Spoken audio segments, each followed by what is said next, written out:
It is May 30th, 1854. A new act has just been approved by Congress. This act, proposed by Stephen Douglas, placed the question of slavery in the hands of the public. It was called the Kansas-Nebraska Act, and its passage changed the course of history in America. The Kansas-Nebraska Act repealed the Missouri Compromise of 1820, which divided the United States into the northern free states and the southern slave states by the 36th parallel. The Kansas-Nebraska Act allowed the people of the Kansas and Nebraska territories to decide if the soon-to-be states of Kansas and Nebraska would be slave states or free states by popular sovereignty or a vote. Now, prior to the passage of the Kansas and Nebraska Act, the Northerners and Southerners alike had been content to avoid debating the issue of slavery. The South could have its slaves, and the North could reap the benefits of the institution, such as cotton and sugar at low prices, without having slavery in their own region. However, such apathy towards the issue of slavery could not last.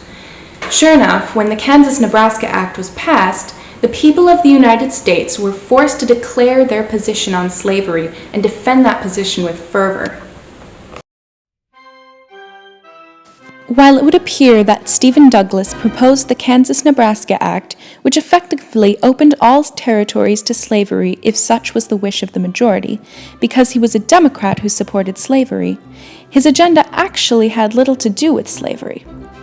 What Douglas really wanted was a transcontinental railroad line that passed through his home state of Illinois, as such an establishment would bring economic growth and development to the state.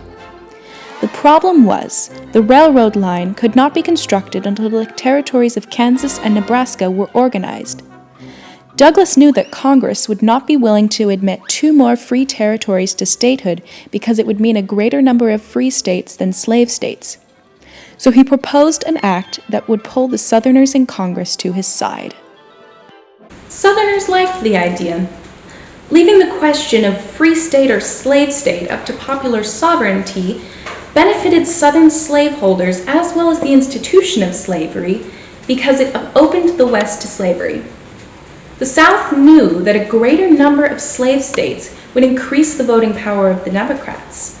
This meant that when Northern Republicans called into question the constitutionality of slavery, which everyone knew would eventually happen, there would be enough states in support of slavery to overrule any constitutional amendments that may be proposed. Northerners, however, were not nearly as keen on the idea as were the Southerners. Most Northerners had no issue with slavery as long as it stayed in the South. They too saw the power the pro-slavery Democrats would gain from the expansion of slavery into the West, and they did not like the idea. There were people that were very, very upset. Despite opposition from Northern Republicans, the Kansas-Nebraska Act was passed in late May of 1854. Immediately, abolitionists and so-called free staters from the North and pro-slavery advocates from the South rushed to Kansas to determine the new territory's fate. The first settlers arrived in Kansas on August 1, 1854. 29 Northern Republicans, they opposed slavery in Kansas. Some even considered themselves abolitionists. Many, however, were not actually opposed to the institution of slavery, but simply wanted Kansas to be an all-white state. When we tell the story of slavery and the Civil War, we often portray the Northerners as the progressives and the heroes who emancipated the black people in spirit as well as in law. This, however, was not actually the case. Many Northerners had no problem with slavery as long as it stayed below the 36th parallel and did not extend into the Western territories. Even abolitionists, whom we regard so highly, did not always believe in racial equality. More, they believed that enslaving another human was immoral. But whatever their motives, the Kansas-Nebraska Act forced once apathetic Northerners to decide their stance on the institution of slavery. They found themselves presented with questions.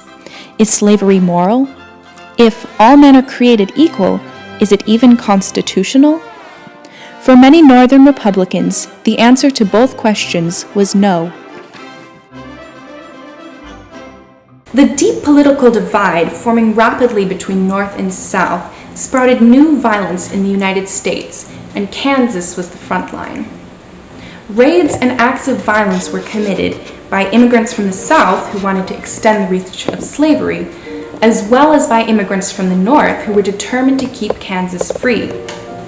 One example of a man who turned to violence to defend his beliefs was abolitionist John Brown. Becoming a wanted man after leading the Pottawatomie Creek Massacre, which left 5 men dead, John Brown led several violent raids in Kansas against those who supported slavery. Remembered by the song John Brown's Body, which has many variations, its tune eventually becoming the melody of Julia Ward Howe's The Battle Hymn of the Republic, Brown was revered as a saint by Union troops during the Civil War for his bold actions against slavery in Kansas and elsewhere. Brown was eventually hanged for his crimes in 1859. No pro-slavery Southerner had an equal reputation for his crusades as John Brown, although there were many Southerners who committed raids and acts of violence as well.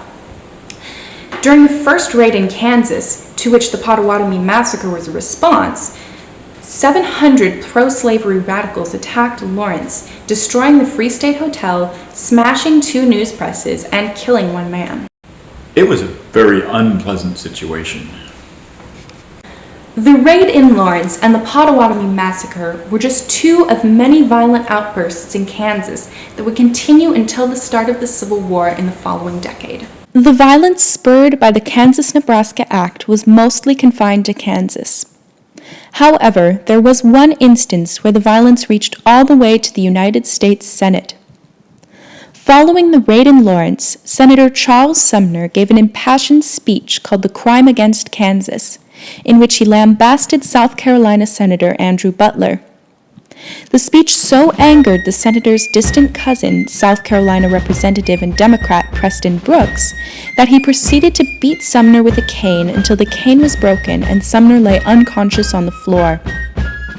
Only once before had violence erupted in Congress, demonstrating the strength of emotion and the depth of divide that was present in U.S. politics at the time. Oh, that was bad. That was very bad. Some say that the Civil War really began in Kansas in the years following the passage of the Kansas-Nebraska Act. It was after this act was passed that Northerners began taking a stance on the issue of slavery and asserting their beliefs, sometimes violently. When people are given no choice in a matter and forced to accept things as they are, they're likely to slip into a state of apathy. The Kansas-Nebraska Act turned this around by utilizing popular sovereignty. Suddenly, people had to make a choice about what they believed was right or wrong. It threatened to push what was a comfortable amount of inhumanity into something widespread, overpowering, and uncontrollable. It was in this way that Stephen Douglas's Kansas-Nebraska Act not only marked the beginning of a violent decade in Kansas, but the beginning of a revolution.